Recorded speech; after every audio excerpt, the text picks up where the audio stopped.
was saying before you came in, Daz and myself was just having a conversation, speaking on how young adults and adults in general, just people in general, how stepping outside of our comfort zones allows us to grow comfortable and taking on new opportunities and new spaces, and for the most part, connecting ourselves with new people of like minds or whatnot.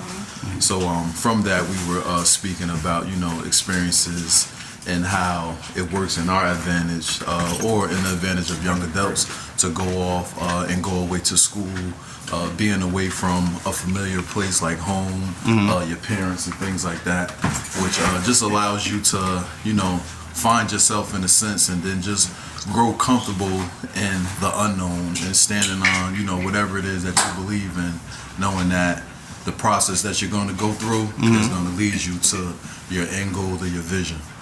Absolutely, I agree. But would you like to build on that? Yes, I was getting ready to lead into letting him know that not too long ago I had saw on television a gentleman. He was talking about how he started a tech company, and he never went to school for tech. Okay. But how he was able to put himself around like-minded people who were in that field to grow his business. And the reason why I mention that to him is because sometimes, especially a lot of inner city kids, because they lack certain experiences, may hold them back from using their skills because they're afraid to travel. They're afraid to get out of their comfort zone. I was just explaining to him, it's sad that some of the kids, even here in Paterson, never left Paterson. So their mentality or the way that they think is very small because it's just in a small little city. Absolutely.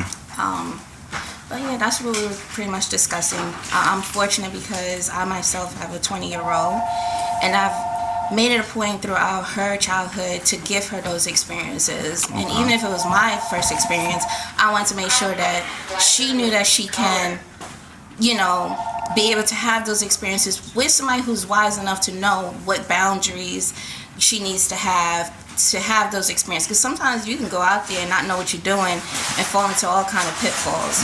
But when you have those experiences with somebody who is older and wiser, it does make it so much easier, so that later on when you have to do it yourself, you kind of have an idea what is expected of you.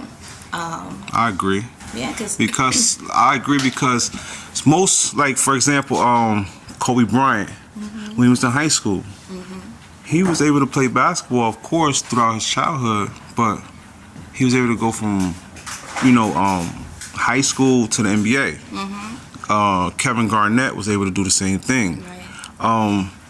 So I'm saying that to say the minds of the younger people now have advanced at least triple and quadruple. The mindset, the culture, how fast it's going, and we got to keep up with that because we have to be that resource. Mentors, experienced professionals that got wisdom, and not having like a gatekeeper mentality or withholding information from them to water that seed. So I understand exactly what you're talking about. Community. Absolutely. Yep. We have Absolutely. to build and strengthen our communities. Absolutely. That is a priority. It has always been a strength in any community, not just to limit anybody else's culture, but if you look at our history as African Americans, our strengths were when our communities were the strongest, when we did have families, despite not having anything. And that was what, the 40s and 50s? Oh yeah. When the families was like thriving, it wasn't no crazy crime because we policed our own neighborhoods. We had black businesses and things of that nature. So I understand exactly. I agree.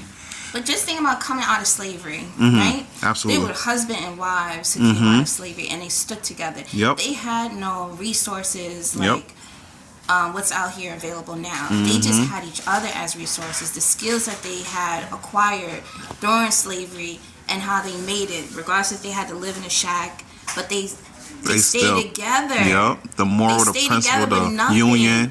And didn't expect anything more from each other. But it's sad because as time goes on, and because there's so many influences from outside, you think you have a different perspective on things, but sometimes it can take away from what you kind of know within yourself what is needed. Stay tuned for ASW Financial ribbon cutting with the mayor. Here live on CEO Cornelius Kinchen Live TV News and live exclusive interviews. Subscribe and like and share. Thank you.